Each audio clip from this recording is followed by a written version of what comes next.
Welcome to Visionaries Global Media, your number one source for podcasting entertainment. Visionaries Global Media, envisioning excellence on a global scale. This is Banned from Ringside. Tonight on the Banned from Ringside podcast, we have your Elimination Chamber predictions, AEW Dynamite recap. There's a bunch of New Japan stuff, 8 hours of it that I watched today. That and a whole bunch more tonight on the Banned from Ringside podcast. You keep that up, you could be on the PSP before you know it. I don't think so. I don't think so.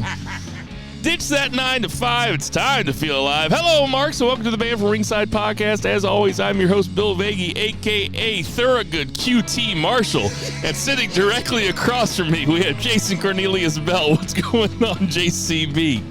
As soon as you said Thorogood, I'm like, motherfucker. It's like when you see the guy getting ready to get dunked on. He's trying to block the dunk, and the dude is just coming up. And he just kind of gives up. Yeah, he's just it's just like you have one or two choices at this point. Either you can duck, or you can just get posterized. And just like posterized. Good shit, gentlemen. Black History Month just can't stay on here long enough because that's going to be quality content. Moving forward, I know it, and I can feel it in my bones. But on that level, we know it. I'll ask the congregation to bow their heads as I read from the latest edition of the Banned from Ringside podcast, volume 295, chapter 3, verse 14 of the Good Smart says, #boo the heels. It's all good, baby. Listen, share, subscribe, repeat the Holy Trinity of BFR. I'm proud of Bill. He said he watched 8 hours of New Japan. It's like watching my kid, taking this. It's watching the kid taking his steps again. It's like, look at my boy. I mean, listen, I'll be 100% honest. I didn't watch all the undercard stuff. I watched I don't expect you to. I gave you a little list. I watched more than you told me to, though. Too. I watched a lot of stuff today. But I'll tell you what, my new job's a little bit different than my old job, but wrestling's way easier because I can kind of pay attention but don't really have to pay attention. Like if I was watching a TV show or a movie like I used to do at my old job, which was really fucking stupid, I could just watch a 3-hour movie on an 8-hour day. I would just watch 5 minutes at a time. I'm not on the phone all day these days, so I can just kind of put it on and just kind of let it ride. And when I have to pay attention, I'll pay attention. As you might have guessed so far, Two Beer Zach Pullman is no longer with the podcast. There was a bit of a falling out today via text message, and we decided that Jason and I would just be going forward as a duo, as it was always meant to be. I agree. Actually, but no hard feelings. None. We had a good run with Zach. An ample separation, I think, is always good. And in this scenario, I think this was best for both sides. We did let him put in his predictions, so we will be reading off his predictions. But you won't be hearing from Zach Pullman anymore, not on these fucking airwaves. No, he had work shit or something. He's probably at a strip club right now. Do you think I sold that to anybody? You think somebody bought it? No, maybe. I just couldn't look at you. Otherwise, I'd give it away. We're coming at you. Look at the fire. Look at the fire. We're coming at you from St. Charles, Missouri. It's kind of like flurrying right now. I don't know. They don't kind of flurry into it. It's some flurries. But I didn't even know this was coming. I looked at the weather and I thought it was going to be fine. Zach would make fun of us for talking about the weather this much. Couple of old dudes. What about Rocky Marciano? Rocky Marciano! Happy Black History Month. That's my... I'm a call Clay.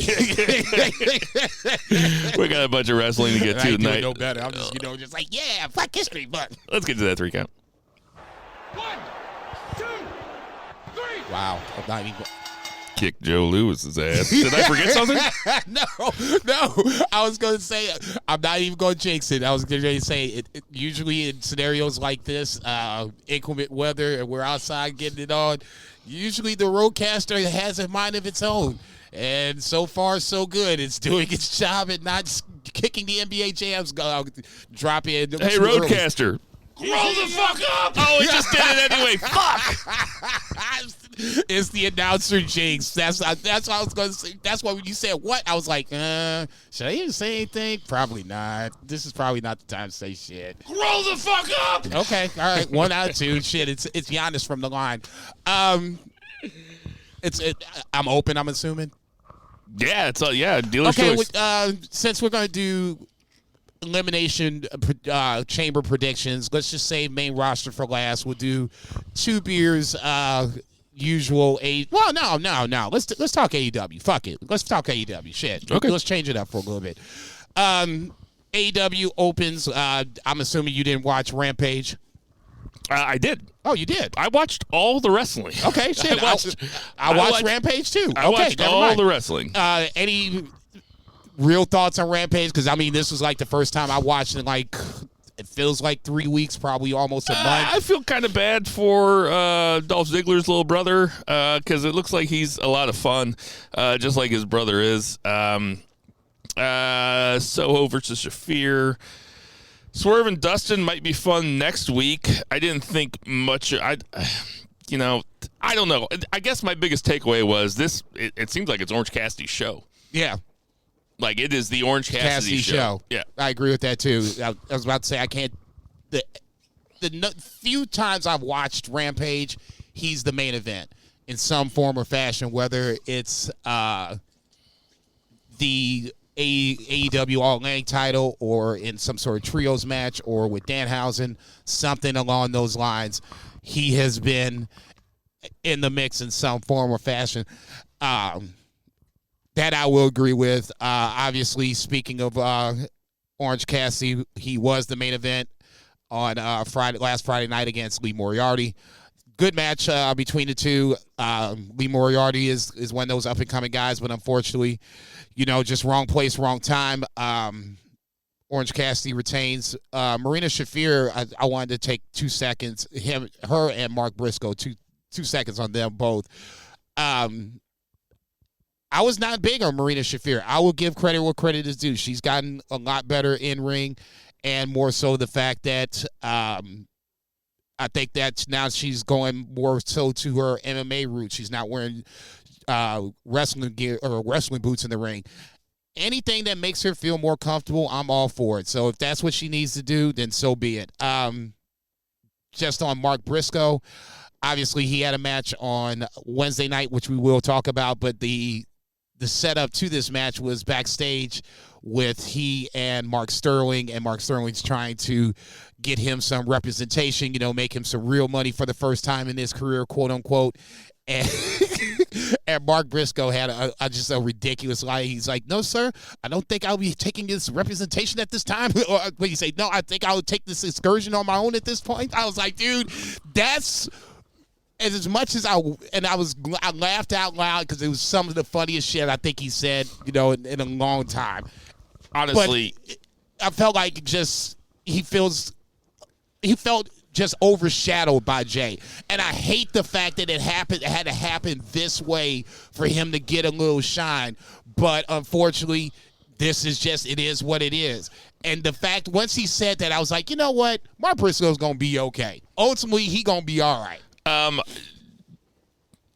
Really, it's going to be fascinating to see how Mark Briscoe kind of traverses 2023, because the guy just, he just lost his fucking brother. I mean, basically his twin. They were Irish twins. They're less than 12 months apart. They're brothers. They spent 20 years together as a tag team. He lost his brother tragically. I mean, less than a month ago. It wasn't even that long ago. Guy's back on TV. The guy's still clowning.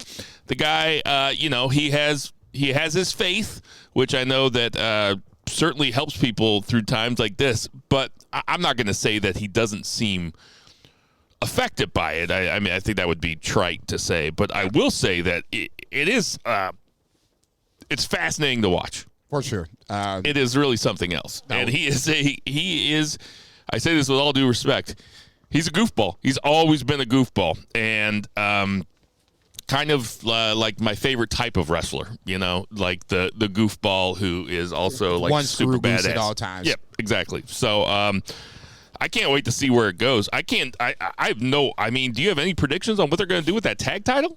Right now, no. I think it's just now the wound is still fresh. You just want to get Mark Briscoe integrated to, I guess, he was signed to AEW, so it feels like he'll be a single star. So at that point, somehow, some way, he'll have to give up the ROH title, not unless he gets a partner.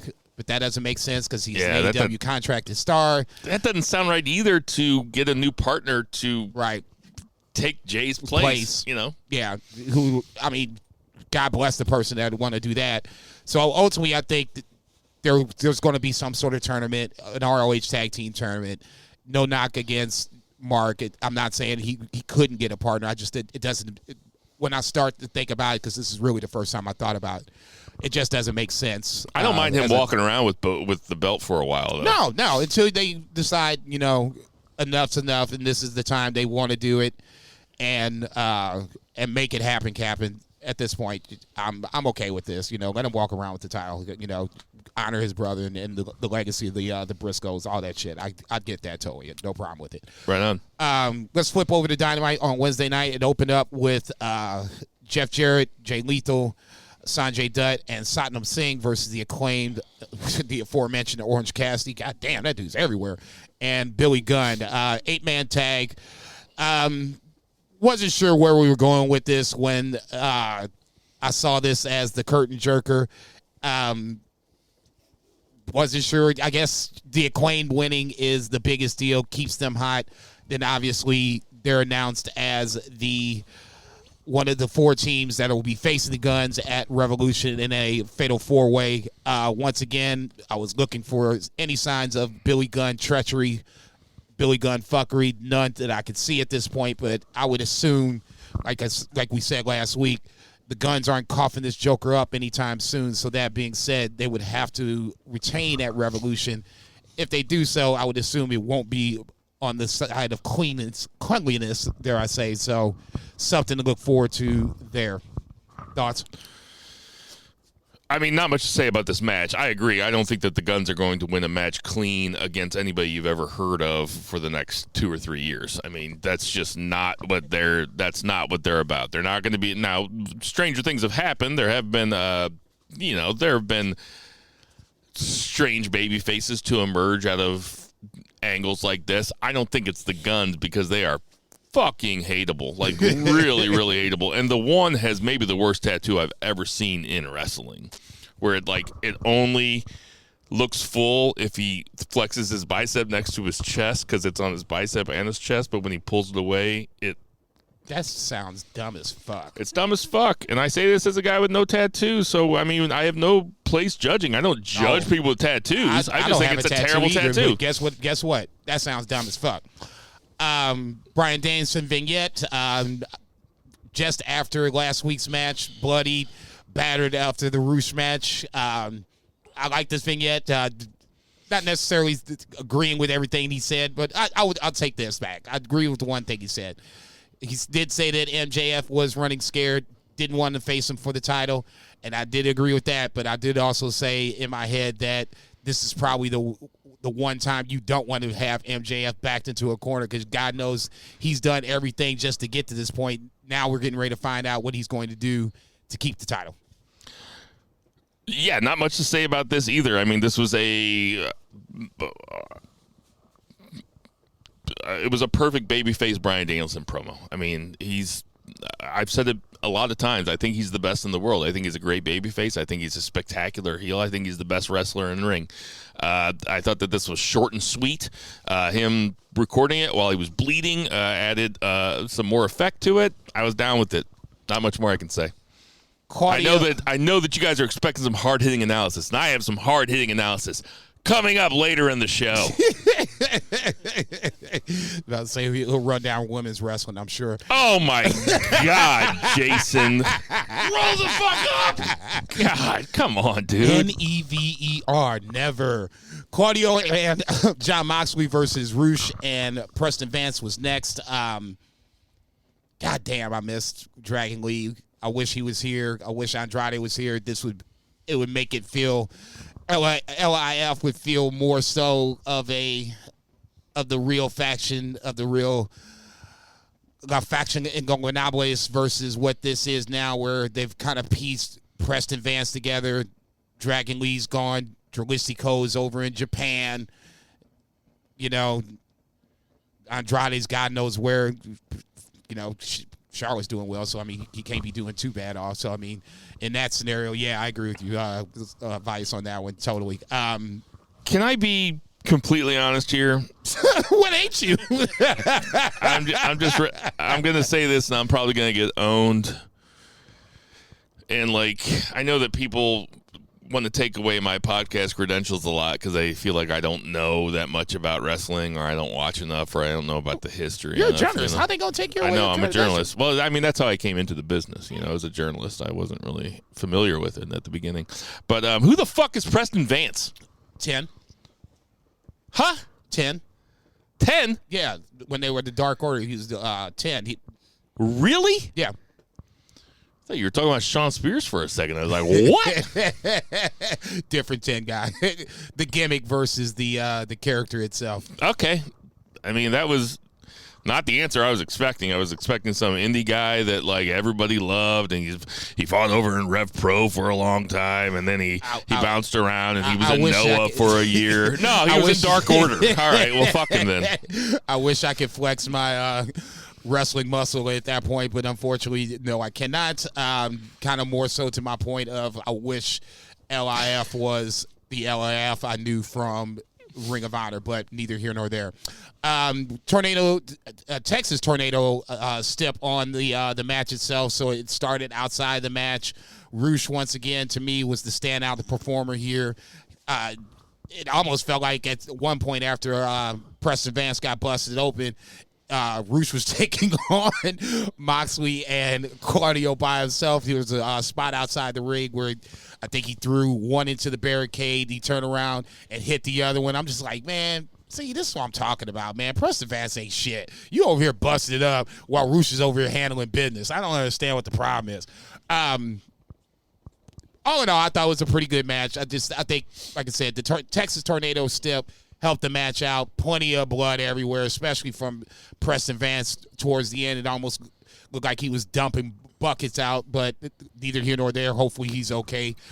BCC does go over. I'm just not sure where we're going with them. I just think it's – well, actually, take that back. I do know where we're going with them because they come back eventually at a later point with Hangman looking from the back, getting jumped by Kip Sabian, obviously teasing there is something more coming on with that Hangman Page, John Moxley storyline, but we'll get to that here in a little bit. Thoughts on the Texas Tornado match?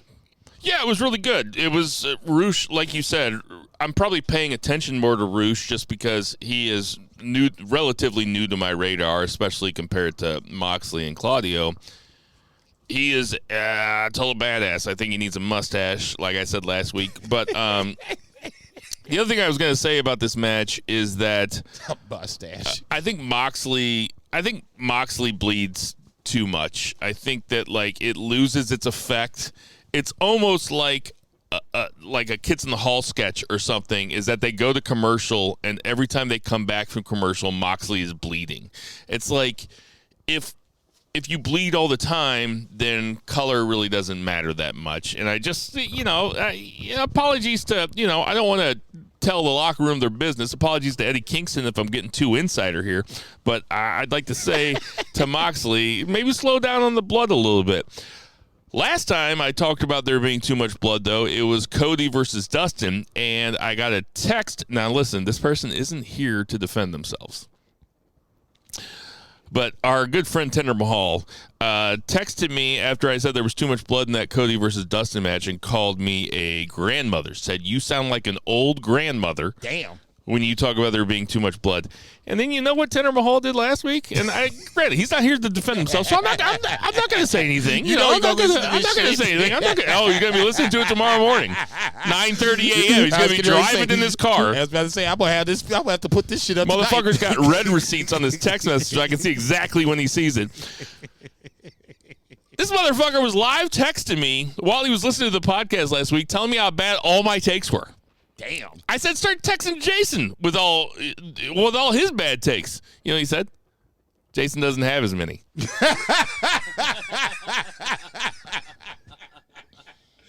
Damn. Anyway, Okay, so this goes out to Tinder Mahal. Right. There was too much blood in this match. There's no reason to have that much blood on a 7:30 match in the middle of a random rampage 4 weeks away from a pay-per-view. That's all I'll say. Too much blood. If I sound like a grandmother, so be it. I agree with Moxley does. Let me grab my free dent. Moxley does bleed a lot. Preston Vance is a different story altogether, and I just think he just got either clocked a little too nice or cut himself a little too deep. Oh, yeah. He didn't get it the hard way. And if he got it the hard way, that's ridiculous also. Just let's everybody calm down. Yeah. Because he's going to be bleeding at the pay-per-view, and it's going to be like, well, this just looks like a fucking Dynamite match. Oh, you talking about Moxley? Yes. I mean, I guess. I mean, I don't honestly. To me, they're all Moxley matches. If you put him in when he used to go to GCW, he would bleed. If you put him in Montreal, he would bleed. Seattle, he'll bleed. St. Louis, he'll bleed. That's just what Moxley does. He bleeds all the time. That's why I've just got to that point. He's a bleeder. He did it before he got to WWE too. That's just what Moxley does. I've just come to accept it. It's funny now. I look for it. It's funny when it doesn't happen. At least for me. I don't know if it's funny. He should call his finisher the hemophiliac. The hemophilia attack. You ain't shit. No, I think we're going to just stick with the paradigm shift. But you could be a hemophilia. All right, never mind. Sorry. You want to know by now. Wardlow with I tried it. It didn't work. I was about to say, I got the fucking chorus. Don't you worry about it. Wardlow with a backstage interview segment with Jim Ross. This motherfucker here almost bit it. That'd have been great. Right into the fire. What happened to Bill? Oh, we're just rolling him off. He just tripped into the fire. Yeah, right. Yeah, jump on in here, everybody. Steve, that's about to say you can take over for 30 seconds. Wardlow has a backstage interview with Jim Ross, and we all kind of talked about Wardlow's being cooled off, slowed down, whatever words you want to use in the sentence, especially after winning the TNT title. It felt like that was his big accomplishment, and everything kind of went downhill afterwards. Obviously losing the title to Joe, getting his hair cut, so on and so forth. So somehow I was thinking to myself, this needs to be some sort of hard restart for Wardlow, and I thought this was a good start. You know, he talked about his father and how he was his idol to his dad, or whatever the case may be. He idolized his father, better choice of words.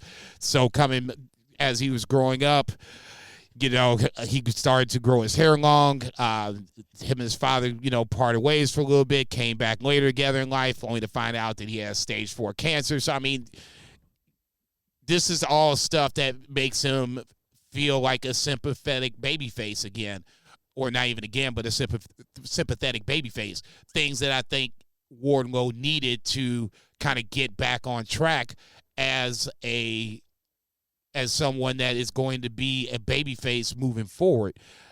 I'm not saying it worked for me, at least when he talked about getting his hair cut by Wardlow, not by Wardlow, but by Samoa Joe, and what that meant to him. And then the interview turned up a notch where he was like, you know, this is not going to happen. I'm just not going to let it slide. And basically, you know, repercussions will be had. That's where I thought the vignette, the interview, whatever you want to call it, hit its high watermark.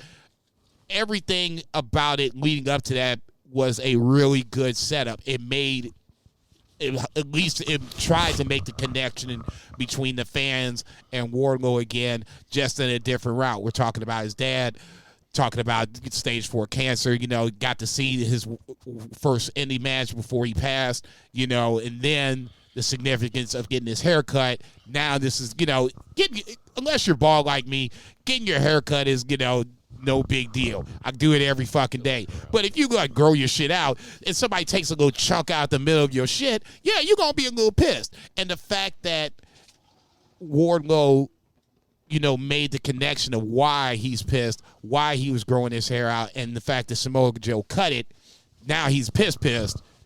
It at least makes me have confidence moving forward that TK is getting Wardlow back on track.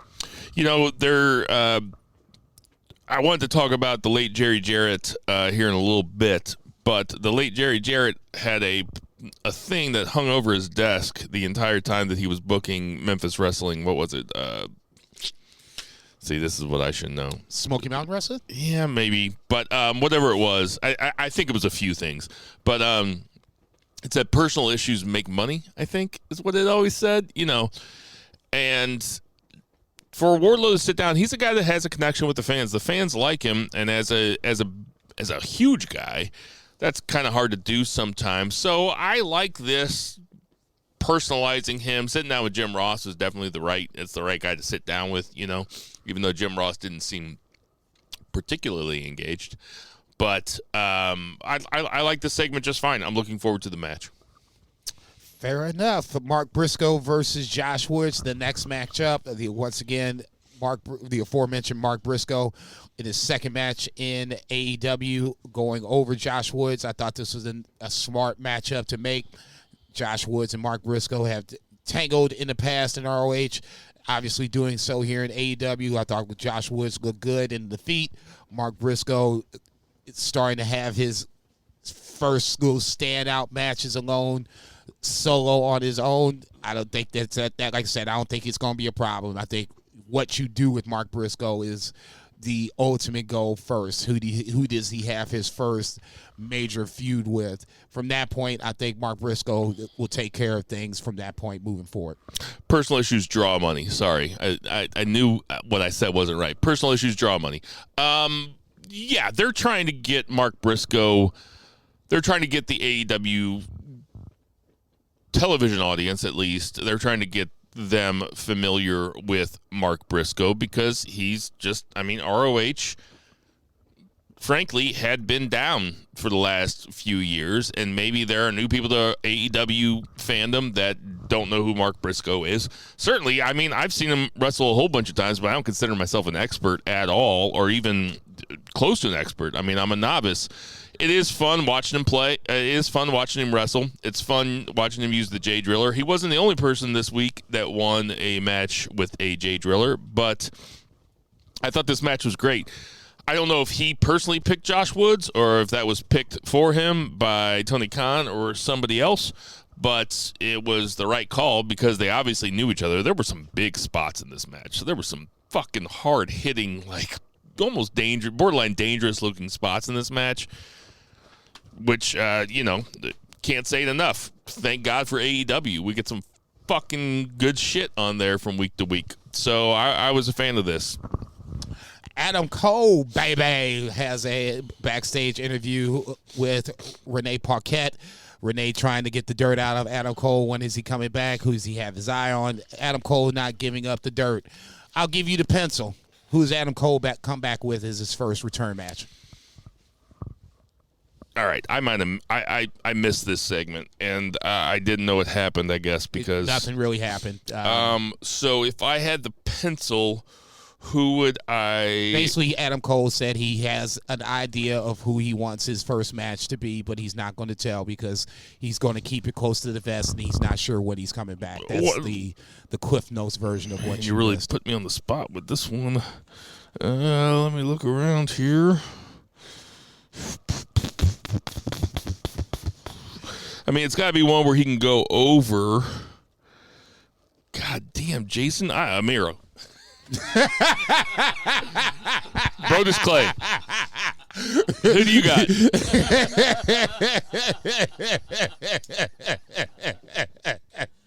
That's funny. He said, Bruce, what? What's this? Somebody call my mom. Yeah, I don't think that's going to happen. I agree. It's got to be somebody he has to go over. In theory, you would like it to be someone he has a a connection with from the past. I don't know too much about the ROH history. I know Jay White is someone that has been mentioned on multiple occasions because of what happened in Osaka over the last weekend. Obviously, we'll talk about that. I don't think that. I'll just kind of snuff that out real quick. It doesn't make sense for two guys to wrestle when they both need to get over, especially within the also in a because in debut kayfabe match. style, Jay White's not even in AEW yet. Well, he can dip in and dip out. I mean, Yeah, but Adam Cole wouldn't be saying I have my eye on somebody. He'd be thinking about some guy that's not in the company yet. true story. Be cool if he went heel on Mark Briscoe. It hopefully Now that would be something. in my world of worlds, I would like it for somebody to be a good match, but obviously for him to get over. It's going to be a good match. I don't. Like I said, I don't have anybody off the top of my head. I just want to see where your head was at. I mean, really, like I'd like to see my mind immediately goes to guys that aren't used nearly as much as I think they should be. Malachi Black, but I don't know if that 6-man thing is ever going to happen with House of Black. Miro is another one. Andrade is another one. Guys like that. Buddy Murphy. Yeah. That would be a nice little one-off match or whatever the case may be. I just don't think there's an easy answer. It depends on when he comes back. Ultimately, I mean, who's available? If he came back for Revolution, I don't think that he has a dance partner. Does he have a match at Revolution? No. No, I'm asking you, is he going to fight at Revolution? No. Okay. Then it could be Bryan Danielson. What's Double or Nothing's next, and that's in the summer, yeah? Yeah. Okay, but then that's... But hear me out. Okay, Shit let ton me of time. fantasy book this. Fantasy So book Adam Cole goes heel, and he makes Bryan Danielson fight a bunch of guys that he wants to fight, and he has a match. Bryan Danielson has a match every week, and if he wins every single one of them, he gets to fight Adam Cole, baby. Huh. That's just give me. I mean, you said you wanted to give me the pencil. That sounds remotely familiar to something else that's going on. Oh, yeah. Nice segue. Let's talk about MJF's promo on Wednesday night. Thank you. Before you start talking about MJF's promo, let me ask you a question. Shoot. What the fuck is up with Christopher Daniels' eye? He can still see out of it? Dude. Because I had to look at it. I looked at it and I was like, okay, I kind of remember an eye injury. And I looked it up while I was watching AEW and I was like, okay, he did have an eye injury. And then I read that he can still see out of it. It looks fucking wild, man. Yeah, totally. It is. It would be something interesting if they wanted to play into that, but I don't think that Christopher Daniels has a lot of time left in the ring to be fleshing out a storyline as such. So neither here nor there. I would just say this. The addition of Christopher Daniels into the MJF promo was unexpected, but once Christopher Daniels kind of explained the connection with him and Danielson, it made more sense. I thought when Daniels was coming out, he's coming out to just bury him and just be a part of all the MJF chicanery, I guess, for lack of a better word, that he's been going on with. That was a nice turn, but just going back to the MJF portion of it, I'm assuming you watched that. You watched it live on TNT, correct? I did, yes. Okay, so I watched it illegally. So there was the where they went to break, and MJF was kind of pacing back and forth, and he was kind of fucking with the crowd. I got to see that part. That part is what makes MJF, because he's basically like, we're not even live. You can boo me all you want. Nobody can hear you. I don't give a fuck. And I mean, the crowd just instantly just starts booing him more. He's at the point right now where if he's not the top heel, and then that's obviously an opinionated conversation. Everybody thinks, this person's the top heel, that person's the top heel. That's fine. I'm not saying that, nobody's wrong, nobody's right, unless you say like Baron Corbin, then you're dead ass wrong. MJF is in that conversation of top heel, okay? His promo was pretty by the numbers heel shit. I mean, it wasn't necessarily a big time MJF, I'm breaking the fourth wall or I'm going after the crowd too hard, at least on camera.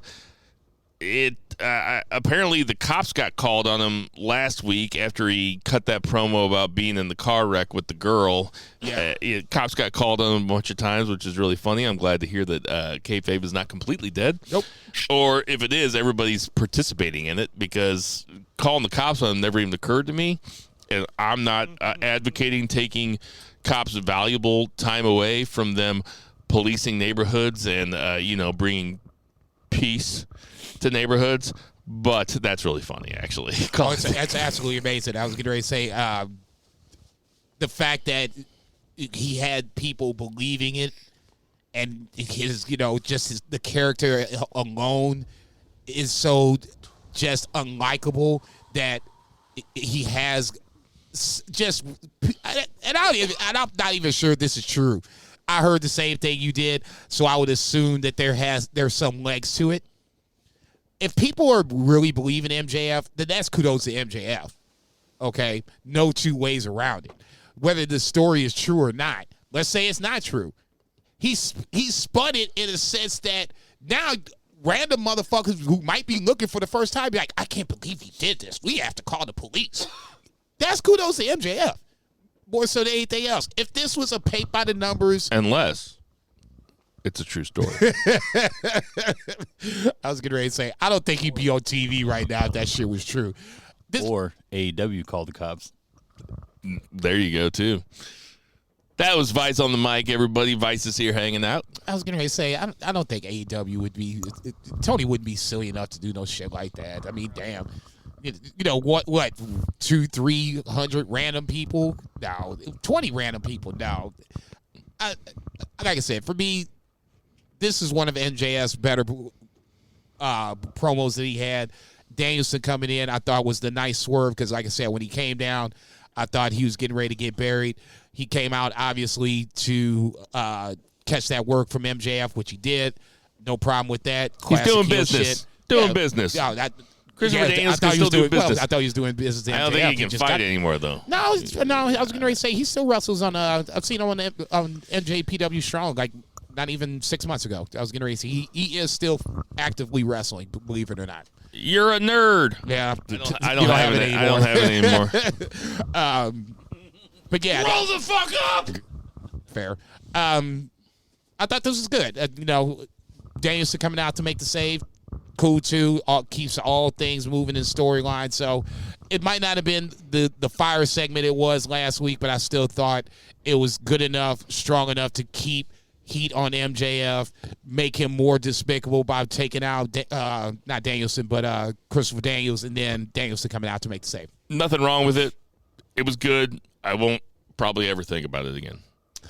Because backstage, we kind of talked about them already. They're talking a good game. Next. I'm getting ready to move on, motherfucker. Brian Cage versus Jungle Boy is the next matchup.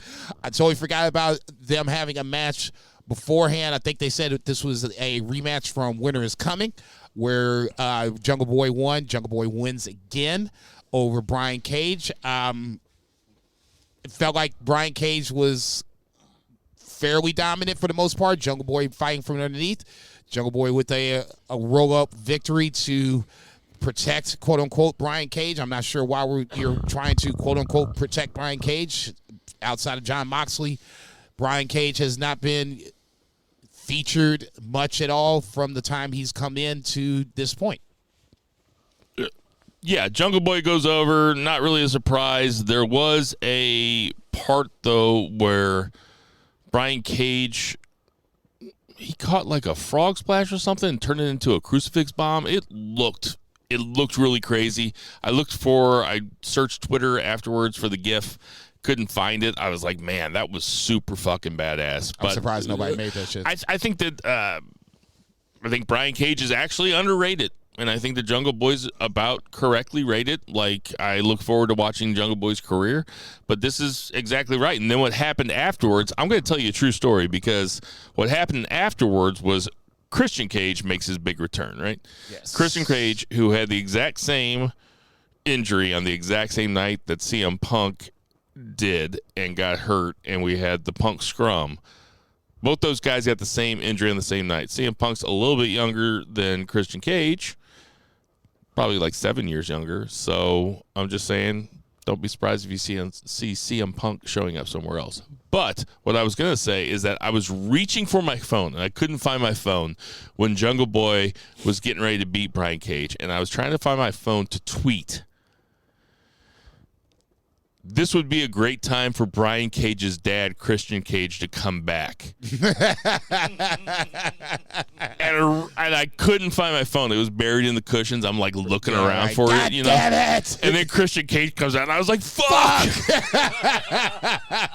I was like, I was like 1 minute, like literally 60 seconds away from just nailing it. Yeah, that's saying. But remember when I used to? That shit happens, man. I'm just fumbling with the fucking phone. Like, come on. Remember when I used to talk about how there was Christian Cage and Brian Cage, and there was Diamond Dallas Page, and there was also Adam Page. But don't forget, there's Ethan Page too. So you got Cage, Page, and Page. Cages and pages. Page in the cage. Page, Reynos in the anus. There's 2 cages. That's weird. But 3 pages. 2 cages, 3 pages.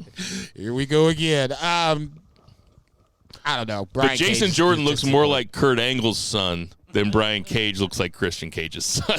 Okay, that I agree. That I agree with. I was like, where is he going with this? Okay, all right, never mind. Yes, All right. yes, I totally agree with this. What's next? Acclaimed backstage throw their rematch clause into the ring, so they will be the second team in a fatal 4-way match with the Guns and 2 other teams named later in a battle royal, in a casino battle royal, very similar to what they did last year's Revolution, where you had, I believe it was Red Dragon, Bucks, and oh god, I can't think of what the third team was off the top of my head.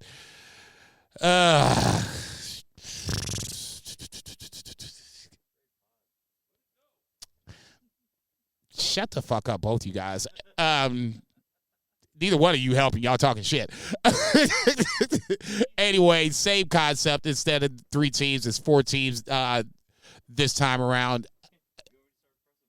No, you don't have to start pressing buttons by no means. For me, I think this is just the way to get the Guns over to the next pay-per-view, whatever you want to call it. I guess, like I said, Double or Nothing would be next. Either or team would be the teams that I would suspect that the Guns would end up pinning to help them retain, but you would have the Acclaimed use their rematch clause all in one fell swoop. So you push the Acclaimed back, you move the Guns forward, over and up and over, so to speak, with, I would assume, once again, with the help of their dad, getting them the dub. So I have nothing to say about this. Now, if you feel like you're getting a lack of analysis from me tonight, I have a lot to say about this next part. So we're not talking about Top Flight AR Fox, no. No. Okay, then go ahead and talk about whatever it is you are. Hangman Page versus Kip Sabian. Okay. So Hangman Page goes over Kip Sabian. Okay. Moxley, Claudio, and well, there you go, show up, and of course, come back, kick your ass. and so it's Now, see, you got me doing this shit. I like Will you. You got me over there talking his ass out. hey guys, I was forged in combat.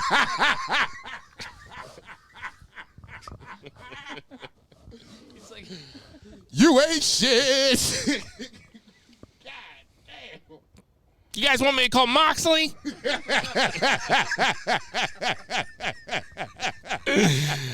That's it. I'm calling John. So it was almost a little too scripted because now listen, Moxley's facial expressions were fucking on point for this entire thing. But he starts saying to Hangman, he was like, you don't have any friends. You don't have any friends. And then it goes, here goes, oh, what's it? It's like Obey the Dark Order or something is the thing that plays right before the music. It's like, Obey the Dark Order. And I was like, are you fucking serious? And here comes Evil Uno Mickey Rooney and the other dude. Wow, you said Mickey Rooney. Alex Reynolds, is that his name? Jesus Christ, yes, that is his name. So those three guys come down. This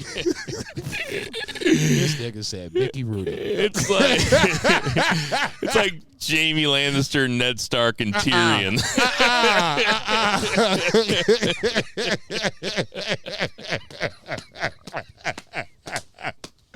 You ain't shit. Holy anyway, fuck. They come down, and Evil Uno gets in Moxley's face. And Moxley was so perfect in this scene. He just looked at me, he was like, Yeah, right? He was so incredulous. It was like an 8-year-old talking to a 30-year-old. He was like, I do not care what you do, until he shoved him in the face. And that would be like an 8-year-old kicking a 30-year-old in the balls. And you'd be like, he was like, he's like, I shouldn't do this. I was like, that's your ass, Mr. Postman. I hope Moxley kills him next week. They have a match next week on Dynamite. I was like, man, I'm surprised your ass is still standing. You was the luckiest son of a bitch in this motherfucking world. What did you think about this segment, Jason? Scripted wasn't a word I thought of, but now that you say it, yeah, a lot of things you kind of saw coming. Texas Deathmatch wasn't the step that we talked about. Last Man Standing was. Texas Deathmatch works, I guess. Whatever, it doesn't matter. I mean, what is a Texas Deathmatch? It's basically it's a street fight. Yeah, it's a no holds barred, you know, just scenario. Yeah, it's fun to say. Yeah, in this scenario. You're going to get everything we've seen before, but just the match ends in pinfall or submission. So expect a bunch of blood, expect all kinds of crazy shit. Does the pinfall have to happen in the ring? Yes. Okay. So then Jericho Appreciation Society cut a promo. They just seem like they're trying to make the boys in the back laugh or something. Like, this is just not something that I'm into at all. I like Daniel Garcia a lot. I'm just waiting. You know who else for I like? Swagger. I mean, I think okay. I was going to say, I was sitting there like, wait a minute. So the guys that are left are Jericho. I'm in my head like Jericho Guevara. He's cocaine on both. I think the 2.0 guys, he hates them both. This should be a great answer. I think Swagger is legit funny. I should have known. You've always liked Jake Swagger from obviously the WWE. I mean, I bet him and Pat McAfee would really get along. They seem like the same type of dude. You don't want to like him, but you're like, this guy's pretty funny, actually. I was about to say, I don't even know if I still like Pat. I like him on the mic. I don't know if I would like him in real life. That's a different story for a different time. Talk about the main event.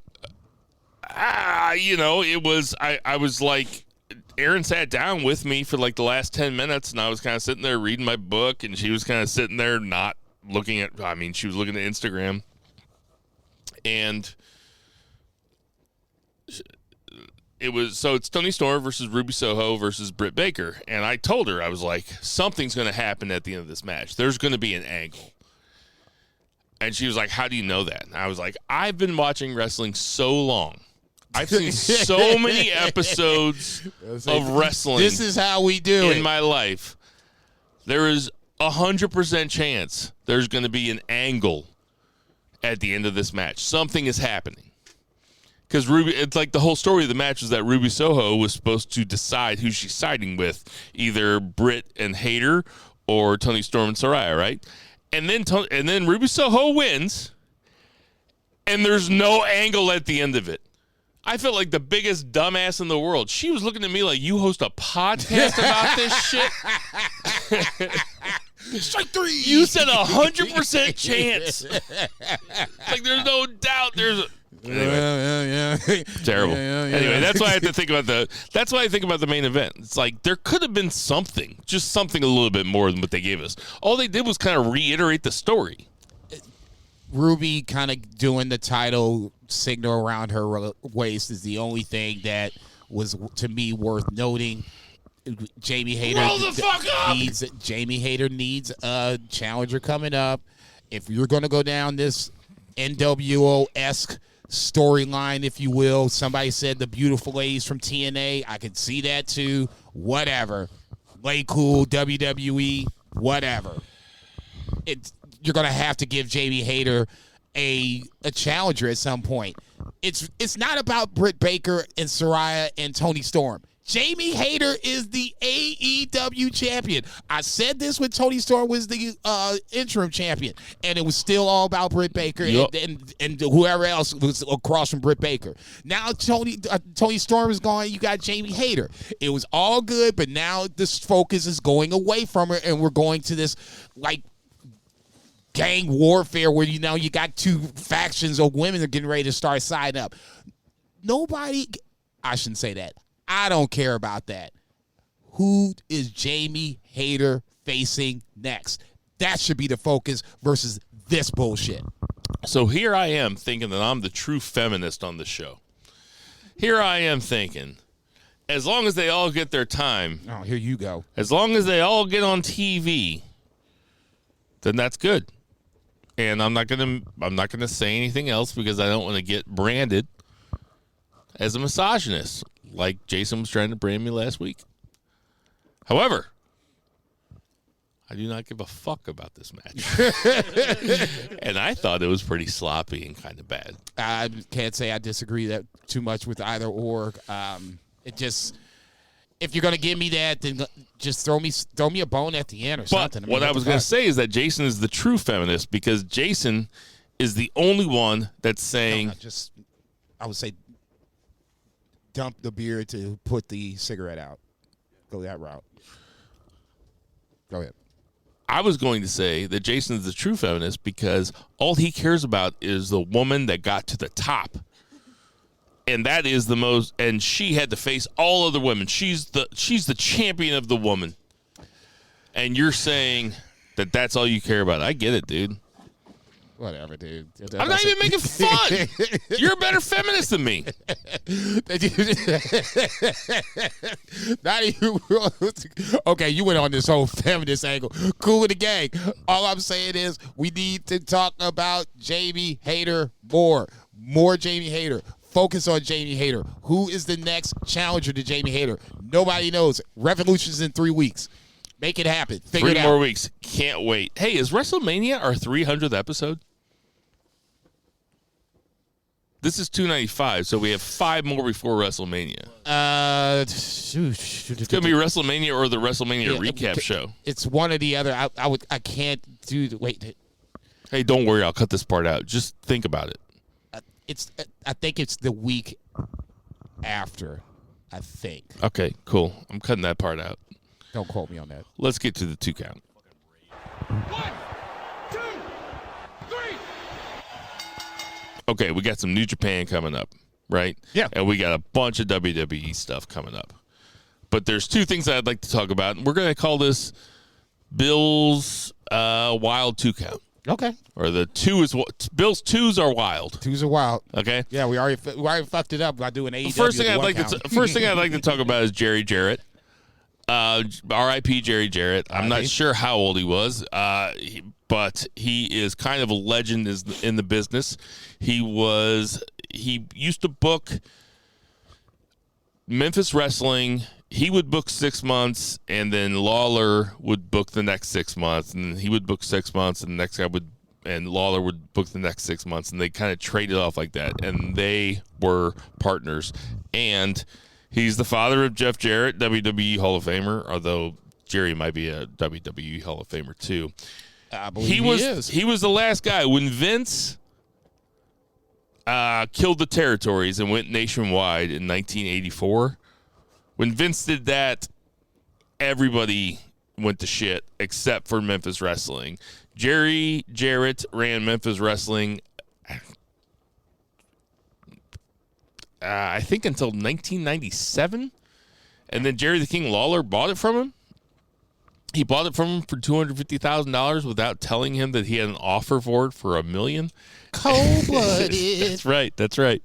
But Jerry Jarrett was the one that lasted the longest, and he was always the one that was real proud of saying when he started losing money on wrestling, he actually got out instead of trying to make it work. Right. So I think the story is 3 weeks after he got it, he started losing money. He was like, fuck this. He's like, I'm out. But a true legend in the territories, and all around, every time we tell these stories about guys dying in wrestling, we always have to be like, except for this one incident in 2006, Right, or yeah. except Yeah. for these tweets, and or except for that time he killed that woman in that hotel. Yeah. We all love Snuka.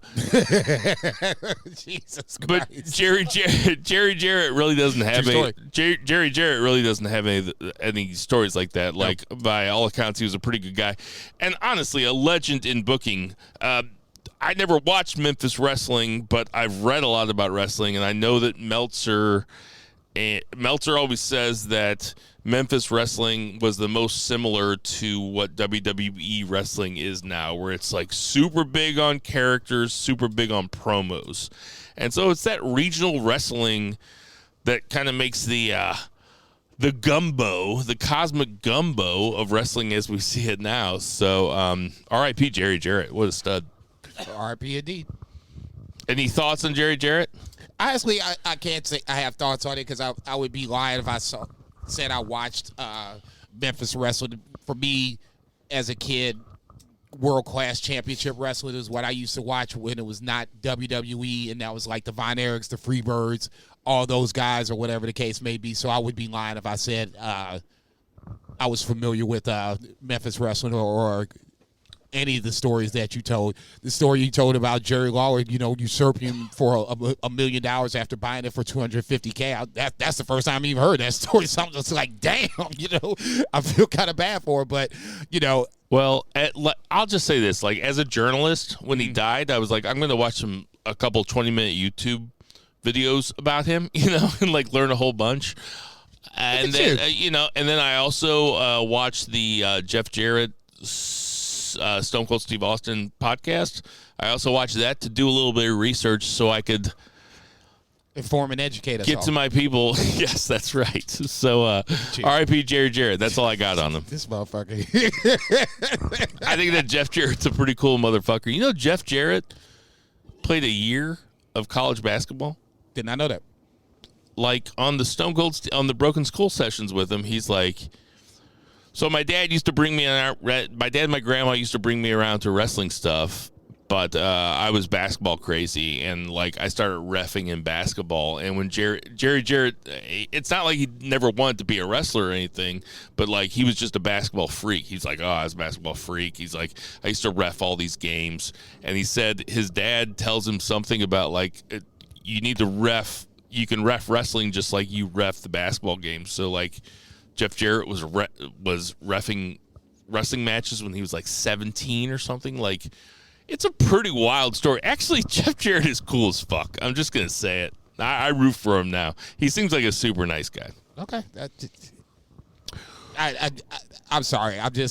He always seems like a Ric Flair knockoff to me. That's just me. The other thing that I was going to say to you, and I told you that I was going to tell you this on air because I didn't want to, we always say save it for the pod whenever you walk to the house. Yeah, for sure.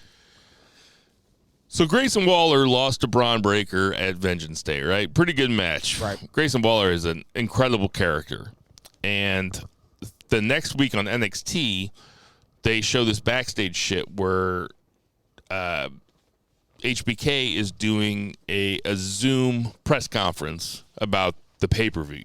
And Grayson Waller comes up behind him. And he's like, starts calling Sean all these names. He's like, fuck you. He's like, you just want to put him out there. Oh, he's your golden boy. He's your golden boy. He's your golden boy. Talking about Braun Breaker? Talking about Braun Breaker. Okay. So HBK, like, kind of freaks out. Doesn't super kick him or anything, but, like, people come out of nowhere and, like, take him back. And Grayson Waller gets suspended for 1 week. So then he's off NXT for a week.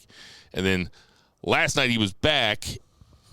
Or Tuesday he was back, and he fought Tyler Bate. Oh, that's what's up. Yeah, in the opening match. And it was pretty cool. It was only like 11 minutes, though. That's it? Yeah, it wasn't. It's NXT. It's like they're not putting a whole lot of time into matches like that. But anyway, Tyler Bate goes over. Grayson Waller goes nuts. Grayson Waller attacks HBK backstage. Like Gorilla or whatever. Doesn't hit him, but he comes back there and he's screaming at him, and like there's people throwing him off. I think they're going towards a Grayson Waller HBK match. Not WrestleMania, Yeah, but that WrestleMania weekend or whatever. The NXT. I don't know, man. I'm very, very skeptical about this because this feels like this is the last time I remember seeing HBK was in that train wreck match over in Saudi with him and Hunter versus Kane and Taker. Yeah, I'm getting too old for this shit. Hunter tears his pec. HBK does a spot where nobody catches him. I think if I'm not mistaken, it won B for worst match of the year, or at least nominated for worst match of the year. That's the last memory that I can think of HBK being in the ring. If this is a scenario where we're trying to make up for that, I guess I'm on board with it. I don't know if I would assume Sean is in some sort of wrestling shape. Yeah, I mean, he looks good. I'll say this. I guess the question's not more about, to me, it's not more about, is HBK ready to wrestle? Like, HBK was the one that retired and always said, I'm actually the one that's retiring. I'm never fighting another match. Until they offered him $1.5 million or whatever to go over to Saudi and fight. I think that the seal is broken. I think that he's going to have a match with Grayson Waller. I think that there's no other way to go like this unless Shawn Michaels has a proxy, which doesn't make sense for Shawn Michaels. It doesn't make sense because it's, he's the Heartbreak Kid. I think we're getting Grayson Waller versus Shawn Michaels, and I'll tell you what, I am fucking here for it because Grayson Waller is the right guy on this NXT. What they have in NXT right now, you know what, I never get to talk about this. Grayson Waller is great. Carmelo Hayes is great. Braun Breaker is great. Tyler Bate is great. JD McDonough is pretty fucking good. The Creeds are pretty fucking good. Braun Breaker had a segment with Jinder Mahal this week that was really fucking good with Sangha and Veer standing behind them. Stop, dude. Stop. No, it was good, man. And the crowd kind of turned on Braun. That's horrible. They ought to No, it's not horrible. Once again, if it was called like Violent Combat Wrestling, VCW, and people talked about it on Twitter, you'd be on here being like, man, Grayson Waller's he's the next Stone Cold Steve Austin or something. And you wouldn't give two shits about what I said, so touche. Damn, checkmate. Let's get to that 3 count.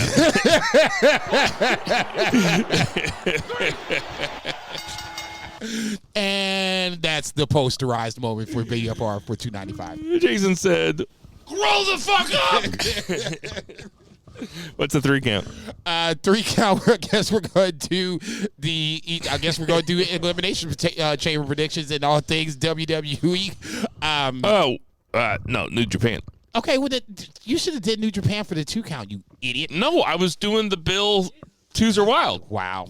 The 2 counts are wild. Yeah. That's what I was doing. I said that right at the beginning. Ooh-wee. Lord have mercy. 3 count, I guess we're talking New Japan. Several matches out of New Japan for the Beginnings tour that we could discuss, but obviously the biggest one, or 2 of the biggest ones we could talk about, the 211 show was the highlighted by Shingo versus Okada for the IWGP Heavyweight Championship. What did you think about this match, Jason? I thought it was an instant classic when I saw it. I watched it again. Nothing has changed my mind about this. When I saw it the first time and they were going pretty hard for the first 5 minutes, I remember tweeting it. I was like, there's no way this goes 60 minutes. I can't even see this going 45 minutes. Usually that's an Okada-esque kind of match, 35, 40, 45 minutes. Usually is a running time for an Shingo Okada. don't mind going long either. I agree with that, but I was like, if this goes any more than 30 or 35 minutes, I'll be stunned. It ended up going 32 and some change. To me, one of the big takeaways is Okada getting booed. And I don't think since we've done this podcast, I don't think we've seen a heel Okada. Do you know why I think he was getting booed? Why do you think he was getting booed? This is the 5th match between Shingo Takagi and Kazuchika Okada. The 5th match. It's the first match they've had that wasn't in front of a clap crowd. I think that people have been getting sick of Okada since the pandemic G1, where he kept trying to get over the money clip and it never worked. I think people have been sick of him for a long time, and you could never tell because they were all clap crowds. That's what I think. And I think Shingo is probably one of the most well-loved dudes in the entire company. Probably top 3 behind Tanahashi and I don't know. They love Desperado. Are you talking fans or are you talking? I'm talking Japanese fans, yeah. Okay. I think that ultimately, I think that people are kind of sick of Okada. I know I watched this match, and this match was fucking unbelievable. I couldn't help but think, all right, we're getting to the Okada part where the last 6 minutes are going to be the craziest reversals you've ever seen. I think that Okada, from this wrestling fan's perspective, I think is victim of how good he actually is. Okay. Oh, you're going to have to expand on that a little. I think more. I'm tired of his greatness. Okay. All right. So this is a Tom Brady hate thing. I get that. No, it's just that the end of every single match is spectacular. Like one of the best things you'll ever see. But it's so predictable. He hasn't had an unpredictable match in a long time. I can't disagree with that more. This whole match was about. Okay, so this is the one? You're saying this is the unpredictable one? Yeah, because are you agreeing with that they were all very because predictable? There were callbacks to it, to previous matches that you had to kind of remember about going in that were happening in this match. Man, what a dickhead I am for taking the anti-Okada stance. You can take the anti-Okada stance. But I'm just trying to make content. That's like when you called me out on Twitter about hating women's wrestling. No, don't worry. I'll cut this out later. Yeah, because I'll be going home with this. I'll cut this out later. This motherfucker here. He think he the quarterback for real. I'm the editor. They all white motherfuckers. Shit. Anyway, I mean, I'm just, listen. They claim him, but we know what's up. You know who I miss? I miss Ibushi. He's coming back. He'll be in GCW. He'll fight Speedball Mike Bailey. Dude. I'm gonna watch that shit. I think that just for that. How much time do you think I have? You ain't got 30 minutes? Is it free? Of course it's free. Oh yeah, then I got 30 minutes. Okay, then damn, there you go. That's what I'm saying. I will watch it.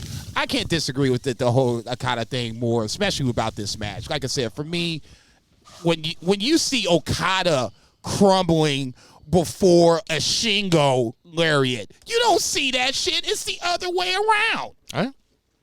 Okay, I'm making content. That's the little shit that I'm talking about. That you can make content all you want. I'm making content. I'm just a little sick of it. You're just dead. Well, you can be sick of it, and that's okay. No, I'm sick of it. I'm not making content. I'm actually sick of it. Okay. That is your personal preference. I'm just making content. Cool with that. I get it. The first run when he was running rush shot over at New Japan and he was killing everybody, by the 10th, 11th the title fence, I was a little sick of it too. Let's go through the other matches that you told me to watch. Please. Which I did. Tama Tonga versus ELP, El Phantasmo, who has put on a little bit of bulk and looks like a legit heavyweight. And I think he's good. Well, I look forward to him in the G1. It is New Japan Cup's coming up. These are two guys that were, well, El Phantasmo was lower mid-card. Tama Tonga was mid-card. These are two guys that have put themselves in pretty good positions.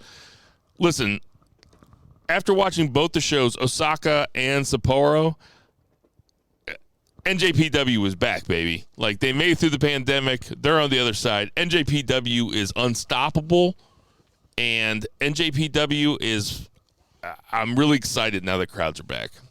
No, Osaka was a big telling point of how, I don't want to use the word dependent, but how important, I guess, the crowd reaction is to a New Japan match. And don't get me wrong, I can still watch it.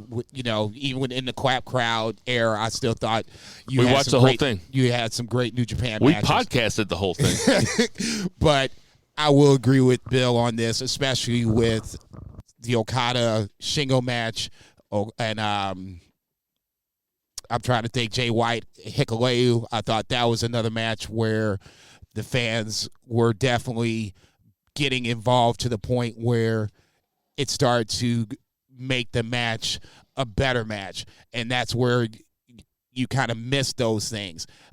I don't even, since he walked away, I'll bring it up. We said it on the Fingers Brass podcast. I guess it was Saturday when we recorded. It just gave that little extra oomph. This is where I remember it, you know, pre-pandemic, 2019, 2018, shit like that. So moving forward, I'm really expecting, you know, things to kind of pick up more, especially in the scenario where, as long as they have these good contents where you have good angles, you have good matches, the crowds are going to get into it. The only thing that I worry about personally, as the, you know, one of, you know, once again, since he's gone, I'll say it, as the New Japan, you know, fucking fan of the bunch, when you start taking away guys like Jay White, and you're losing guys possibly like Tama Tonga might be leaving, it's going to be hard to replace these guys. You know, Will Ospreay's on this roster, and that's a good start. But then from there, you know, now I'm starting to look at the roster, and I'm getting, you know, there's going to have to be guys that are elevated. Hikuleo beating Jay White, and I'm sure we'll get on that once this Joker gets back. Hikuleo beating Jay White, I think, is, you know, historic for obvious reasons. For me, Jay White has basically done everything he could do in New Japan, and I ain't mad at him for it. If he wants to go to AEW or WWE, his wife is here. There's nothing else more than Jay White can do. Okada is the man in New Japan, okay? He has given Okada all kinds of hell for the time he's, you know, come on the scene as a champion. You know, I think he still has a winning record over 4-1, 4-2, sounds right. So you always have that over Okada. Most motherfuckers can't say that shit. So there's something to be said about that. There's guys that are going to ultimately have to be elevated to get on Okada's level. Tanahashi, Naito, God bless them. They're both on the downswing. I'm looking for guys like the aforementioned ELP, Jeff Cobb to come back at some point to give Okada some run. Ultimately, I think Will Ospreay is the guy that's going to usurp Okada at some later point. Probably not this year, maybe next year's Wrestle Kingdom. I see a nice long Okada run. As long as I'm throwing shit out there, I'm going to go ahead and say it right now. I think Okada and Gato reunite because Jay White is gone. If he loses again to Eddie Kingston, your boy's favorite wrestler, Eddie Kingston, and Battle of the Valley, Jay White is officially out of New Japan, which I would expect that to happen. So at that point, you would have a Bullet Club in kind of shambles, and a heelish Okada might be having a reuniting with someone that doesn't have his meal ticket anymore and switch Jay White. So All right. So how long has Jason been talking? as long as you've been gone. All right. So I had to go put the baby to bed. So what did I miss? What do you need my comments on? It's your count. Tell me what you want to hear my thoughts on. My hot take is that Jay White, since Jay White is now gone, Okada and Gato will reunite and become that heel faction again. Well, not a heel faction, but I would be psyched to see that. I'm not sure if Jay White is gone. if he loses to Eddie Kingston at Battle of the Valley, then he is officially gone from New Japan. Why? What does that have to do with Eddie Kingston? Because that's the match that's coming up on Saturday night. There was already there wasn't a step coming into it, but after losing the Hikuleo match on the 211 show, backstage, Jay White was saying that it's not over yet. He can still go over to America, start the New Japan America brand, be the head of that, blah, blah, blah, blah, blah. What you think about Hikuleo versus Jay White? In a match that I had very little expectations for because I expected Jay White to win, I thought this made Hikuleo not a major star, but someone that you're going to have to start looking at moving forward. He looked really great. I thought that Jay White was spectacular in this match. Put Hikuleo the fuck over. Put Hikuleo the fuck over. I'll tell you what, if it wasn't a loser leaves Japan match and it was just like a massive like blow off or something, it would have looked like a Jay White face turn. I mean, I wouldn't go that far. The look that the last two sweet, I was like, you know, I don't know. If he's gone, I mean that would make sense because he did say that he didn't want Geto to go to America for Battle at the Valley or whatever. He didn't want Geto there. He wanted to do it on his own. He shouldn't lose to Eddie Kingston though. Is that by kayfabe or is that a personal bias? Both.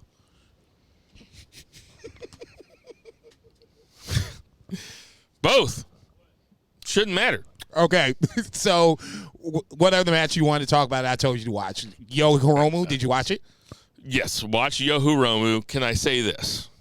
Hiromu is a star. He's a star. He's a star. He's a big, bright, shining star, right? Nothing wrong with Hiromu. The story that they told in this match was, you know, it was like Triple H Undertaker. It was like kick out after kick out after kick out after kick out. And it was like 2.9999999 kick out. And then after a while, like Yost kind of stopped kicking out. He just raised his arm. And even Kevin Kelly at one point goes, well, we can't see his shoulder from this angle, but we're going to have to assume he kicked out on that one because he couldn't tell. Like, he just stopped kicking out. And I think I've had this complaint about another New Japan match before. Kick out if you're going to kick out. You can't just raise your arm. You can't just bend your elbow. That's not kicking out. It turned me from a fucking Yo fan to like a Yo hater. I was like, why isn't this guy actually kicking out? Think he was gassed? I think he was gassed or just there's a lack of detail that's infuriating. What do you think it is? I thought watching. Do you know what I'm talking about? Yeah, for sure. And I do remember Kevin Kelly saying because they were kicking out of everything. Where's my green pen? Oh, I don't know. I'll come find your green pen. Keep talking, Jason. Of course. The match itself, it was as physical as it comes when it comes to a Hiromu match. I thought Yo stepped up to the plate and basically matched the physicality with him step for step. For me, I just looked at it in the sense that this is, I think it was 27 minutes, something like that, give or take. It went close to the 30-minute mark. So, I mean, for me, I'll give Yo a pass on this one. I mean, I'm going to just give him the pass in the sense that this was physical enough to where it felt like this was more of I can't do much. I can't kick out emphatically like Bill is asking me to. The best I can do is to move the shoulder over.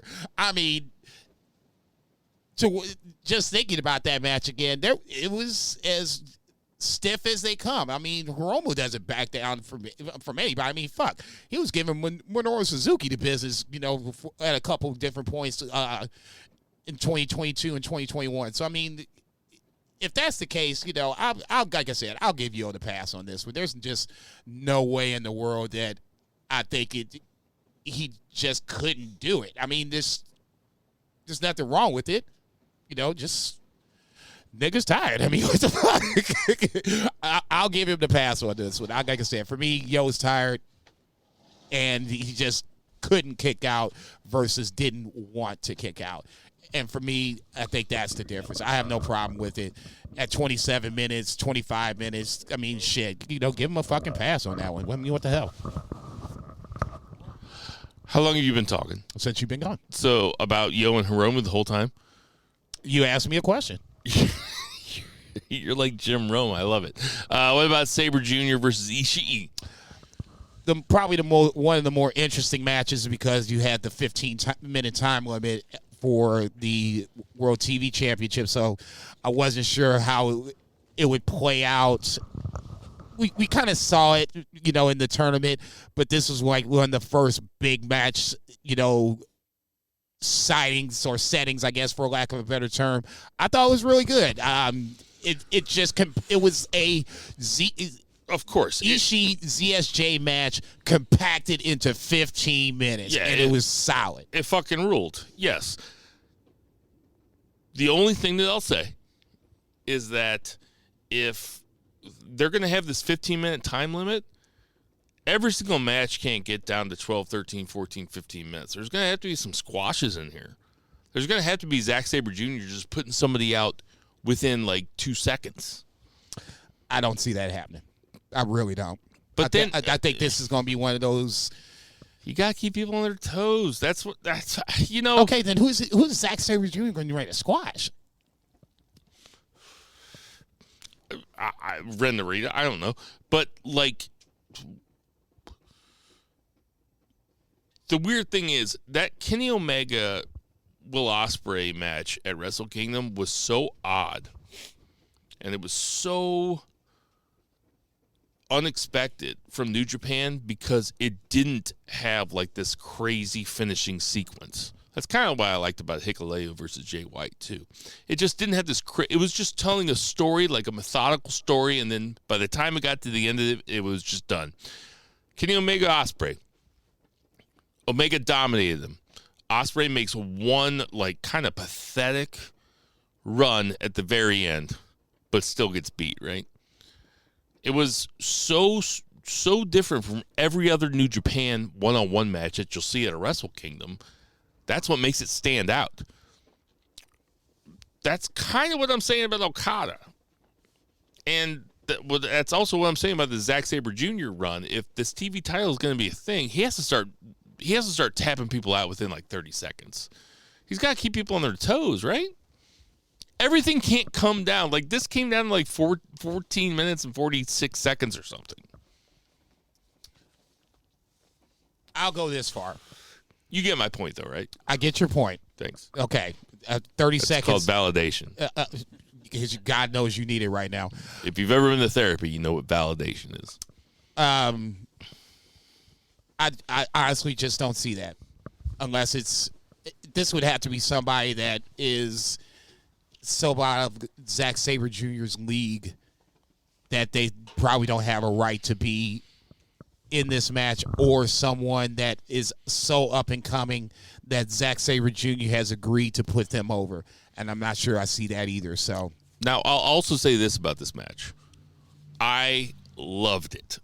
It was fucking great because Zack Sabre Jr. and Ishii are two of the best, like, well-rounded. I don't know. Maybe that's they have unfair. good chemistry together. They have good chemistry together. There was one part where Ishii turned it into a sunset flip. It looked really hard to do with a guy like Ishii and Zack Sabre Jr. Oh yeah. But this match was spectacular. You know what else I heard today is that Jay White and Zack Sabre Jr. never had a one-on-one match. Nope. That's crazy to leave that on the table. Both heels. Zack Sabre Jr. for a long time was strictly mid-card. I mean, until he won the New Japan Cup the first time around, that was his first real crack at any, major singles title in New Japan, especially the top title. All right. Any other matches that you want to talk about from this New Japan? Talk Hikuleo, Catch-22 versus Doki Kanemaru, I thought was really solid. Catch-22 is one of my favorite teams now in New Japan on either side. TMDK, same way. They just lost to Goto and Yoshihashi. Does it strike you as kind of weird that Zack Sabre Jr.'s got TMDK on his shorts now? Yes and no. He had ZSJ on his shorts for a while, so it's just different. But him having his own faction is cool. So I'm willing to go with that more so than worried about, what's on the back of his ass. I love the fact he has his own What faction. about Yoshihashi and Goto? Was kind of hoping that they would give TMDK the titles, but I think this is just, reinforcing the fact that Goto and Yoshihashi are the New Japan team to beat. So there's nothing wrong with that. No problem with it. And I never asked you what you think about Hiromu versus Yo. No, I thought it was like I said when you were gone. I thought it was really good. It went 27 minutes. I thought it was one of Yo's best matches. Stood toe to toe with Hiromu. One of Yo's best matches. I mean, it's got to be his best match ever, right? The BSOJ final always stands out, and that was the bar that I had in my head coming into it. This at least met that bar, if not superseded. And finally, who wins the cup?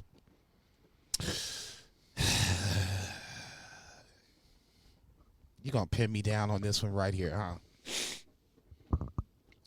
huh? Yeah. I am.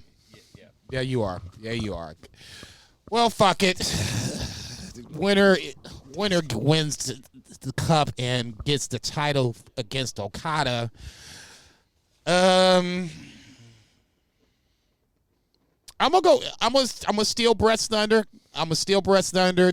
Taichi, who he said Taichi?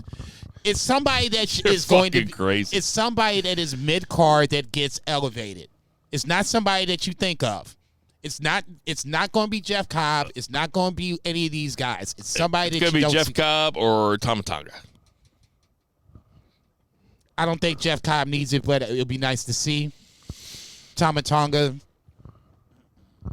neverweight champion. Maybe. I like Jeff Cobb more. All right. That'll do for our 3 count. 1, 2, 3. Jason, do you have a pen? Because it's prediction time. And Bo's going to have his predictions on this also. So, Okay. I already have Zach's and my... Let's say the more the merrier. Nigga, jump in. Shit. I 1 have- to 5. I- my mittens back. You going to Bo take gave these Jason some motherfuckers. mittens, and Bo just said, give me my mittens back. Take these motherfuckers. We got 15 minutes. You can hang out for a little bit. He bleeds too much. He's a he-me-lo. You ought to know by now.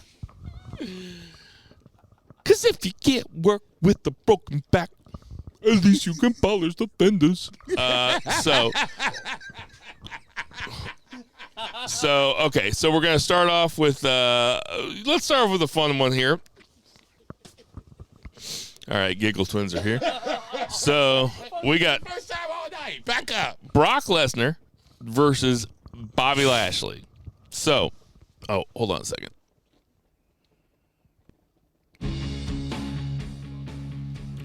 Brock Lesnar versus Bobby Lashley. I can tell you who Zach and I have, but I'd like to hear who you say first. Zach and I are already written down. That's fine. No step on the match. It just happened in an Elimination Chamber. Obviously, Lashley Bobby keeps leads. saying he's up 2-1, but he's counting the Royal Rumble as a win, which it's not really official, right? You know? Did he not win? No, neither one of them won the Royal Rumble. One of them tossed the other one out. No, he's talking about their one-on-one match at the Royal Rumble. No, that's not what Bobby's been talking about on Raw. He's saying, I threw you out of this year's Royal Rumble. Okay. I mean, So Bobby's saying he's up 2-1. So that's heel mentality. Whatever. Okay, you're Right. up 2-1. Why is Bobby Lashley the heel, though? Like, Brock Lesnar just interrupted in one of his matches and gave him an F5, and all of a sudden they're like, Bobby Lashley's the heel. Huh. What could it be? Kind of what I've been saying for the last few weeks. I'll but wait till neither next here nor there. February to figure it out. Who's gonna win? If the Hurt Business is to come back, I'll tell you this what, is the one of time us- to do it. Zach has one. I have the other one. We do not agree. So you'll be the tiebreaker. The safe pick is Lesnar. It's always the safe pick. I mean, what the hell? So in that scenario, I'm going to go ahead and take Brock Lesnar. I got to see the Hurt Business come back before I, get on board with that. So if I'm wrong, then fuck it, I'm wrong, nigga. Yeah, Zach took Lesnar also. I am taking Lashley because I think that the Hurt Business gets back together. And I think that we're getting Lesnar versus Lashley at WrestleMania also. And this is the way to do it. And the only way to do it is to have Lesnar lose again because Lesnar is the baby face for better or for worse. Nope, so we have the mixed tag match, which is both. Oh, yeah, you're right. Sorry. Thank you. I'm taking Lashley. There we go. He's taking Lashley. Dushin boys unified. Okay, so we have the mixed tag match next, which is Rhea Ripley and Finn Balor, not the Demon, just regular old Finn, versus Edge and Beth Phoenix.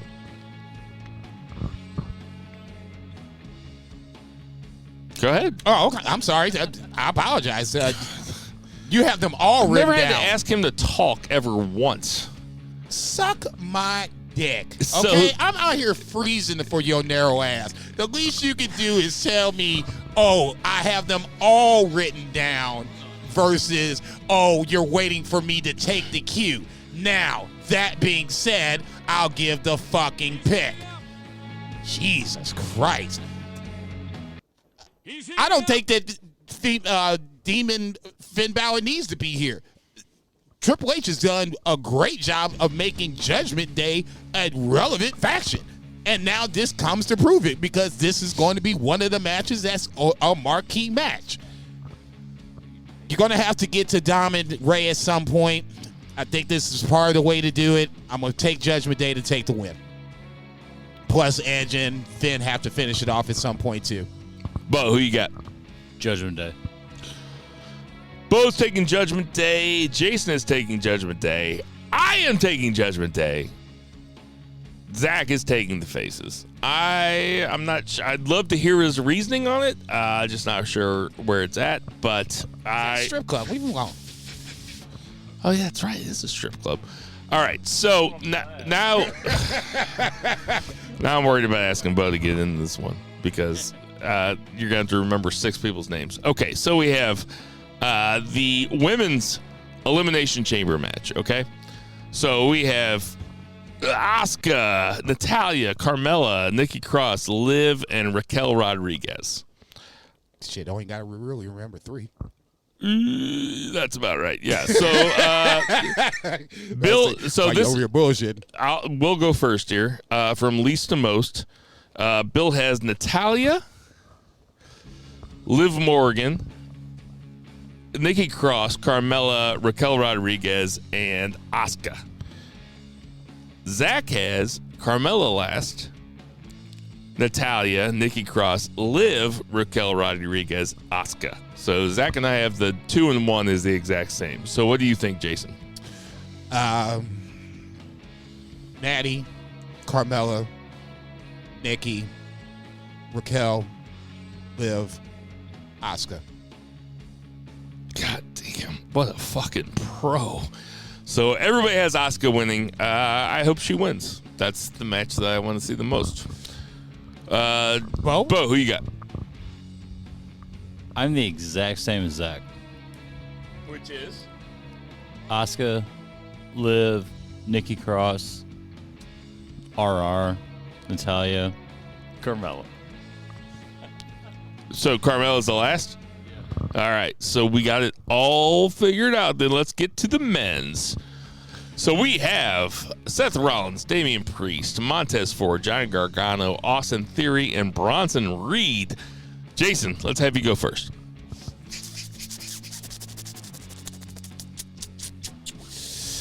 God damn, I hate to say it, but I'll just say it because I just feel that Montez Ford probably least likely to win. No disrespect to Montez. I think he's going to have some amazing spots at this point, but I just don't see that as a winning performance to take the U.S. title. Johnny Gargano 5 makes sense. Has ties with Theory, but don't see that happening. Who am I missing? Rollins, Bronson Reed, Rollins, Theory, and Priest.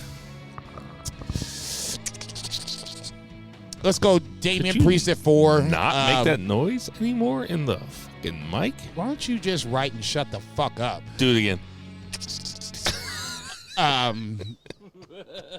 3, we'll go with Bronson Reed. This should be his coming out party, especially in a scenario like this. He's the big time signing, so yeah, I expect him to be that guy. So I got Theory and who else is left? Theory and Rollins. Seth at 2, Theory at 1. All right. Bo, who you got? All right, I got Theory to win, Seth Rollins second. I want to go with Gargano 3. What's this? Damian Priest. Oh yeah, Damian Priest 4. Bronson Reed 5. Montez Ford. Yeah. So. All right, I got the exact opposite of all you motherfuckers. I got Montez Ford at number 1. Number 1 is Black History Month, and this is the Black present and also the Black future. I'm talking Montez Ford because it makes more sense. Austin Theory is going to fight John Cena at WrestleMania. Montez Ford is going. This is going to how it's going to begin the breakup of the Street Profits, which is Montez Ford and Angelo Dawkins. Angelo Dawkins also had a match that was going to get him into the Elimination Chamber, and he lost. And not only did Montez Ford get in, Montez Ford is going to win the U.S. title. And then Montez Ford is going to go on to WrestleMania, and he's going to fight, I don't know, the Honky Tonk Man or some shit. But I haven't thought it out that far. Yeah, clearly. I'm taking Montez Ford, number 1. Because that was the next question out of my mouth. So who this motherfucker gonna fight at WrestleMania then?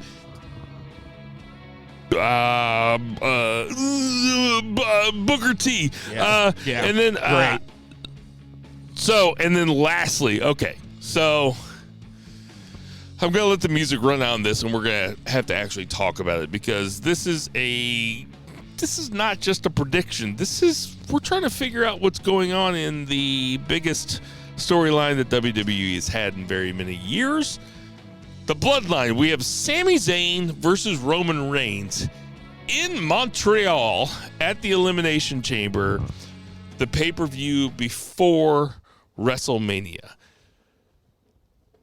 I'll tell you what, Zach took Roman Reigns. That's not a big shock. Jason, I want you to tell me what is going to happen in this match. Paul Heyman has been talking a bunch of shit. Sami Zayn and Cody Rhodes had a segment on Monday that was fascinating. Just like another example of WWE learning their lesson and being like, why don't we put these two guys together and not make anybody pick? We're just going to have everybody still like these guys. Yeah. What's going to happen Saturday night? If the Usos could cross the border, all hell could break loose, but clearly they can't. So I can't remember who. I think it was Samir that confirmed that the Usos, both Usos, Jimmy and Jay, could not cross the Canadian border. So shout out to Samir on that. That being said, I expect this to be as one of the best WWE matches of the year, with a hot Montreal crowd behind their hometown boy. Solo Sikoa should be in play at this point, obviously, so that is your physical fuckery. I agree with Two-Beer ultimately. I mean, I can't see Sammy being the one to derail Roman Reigns at this point. I get it. You know, it's been a great storyline with the Bloodline, and to begin with, adding Sammy onto it, like we said, has just made it that much more better. I expect this to be one of the best WWE matches of the year, and I'm not going to hold back on that. Sami Zayn is an amazing talent in ring. Obviously, his character work. We've gone on to talk about that. Hell, he's gotten the beefer for last year with the bloodline. I have high expectations for this match. I expect Sammy to look good in the loss. So is Sikoa to get involved in some fashion. Maybe Kevin Owens coming out to make the save. You hug it out in Montreal to kind of close out the show. You know, do it better than you did at Clash of the Castle versus where you had Tyson Fury and Drew McIntyre singing some bullshit at the end. You'll have a better moment like this where Sammy still looks good in front of Montreal. You reunite him and Kevin Owens, even though Roman Reigns retains. That's the way I see it. I love watching wrestling when it's two guys that are just going to, 30 minutes are coming up and they're going to burn the house down, right? I love that shit.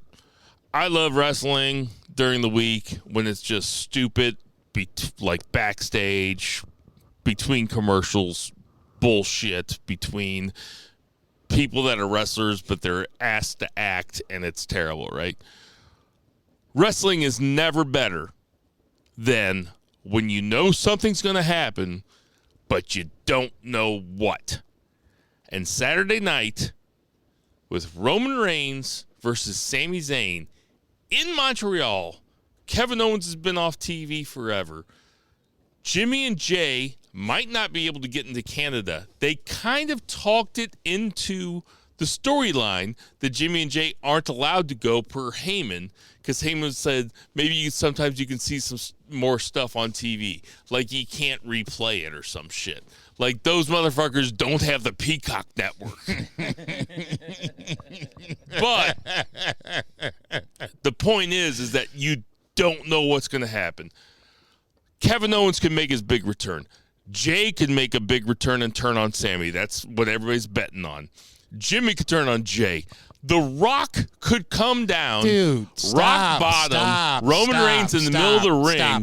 Sami Zayn could win the belt, and then it could be Sammy versus Cody. No, I'm not letting you and do Rock Rock versus Roman Reigns. Stop it. And Sammy could say, "This is the no more Rock talk. Enough. Come off of the ledge." I have reversed the Montreal screw job. This is the reverse Montreal screw job. No. I screwed him in Montreal. No. That could be something. No, anybody but the Rock. Just putting it out there. No. You're not getting points for this. It's if not I'm going to happen. right. No, you're not going. It's not going I'm to taking happen. Roman Reigns. Thank you.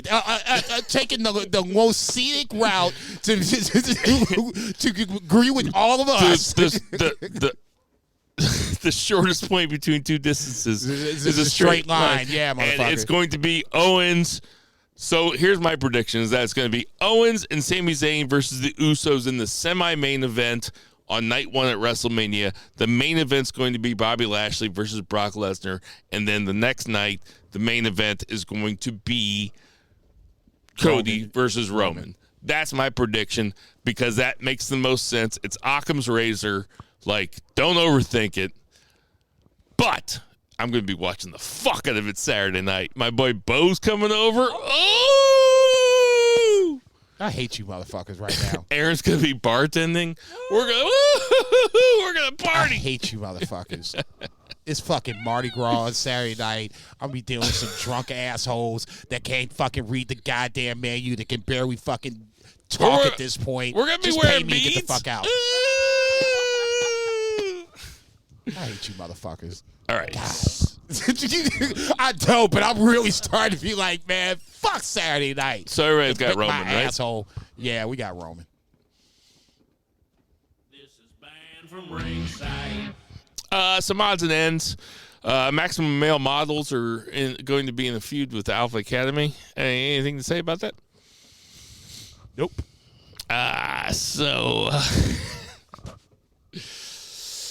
Seth Rollins has been going around bitching shoot style to magazines about how he feels slighted about not being in the main event this year. Is Seth Rollins being a baby, or is he working us? He's working us. It's Logan Paul, Seth Rollins, WrestleMania. This is banned from ringside. We got some birthdays this week. Gangrel. Alive. 54. So, just saw on MLW. alive, motherfucker. He stayed at Jason's apartment.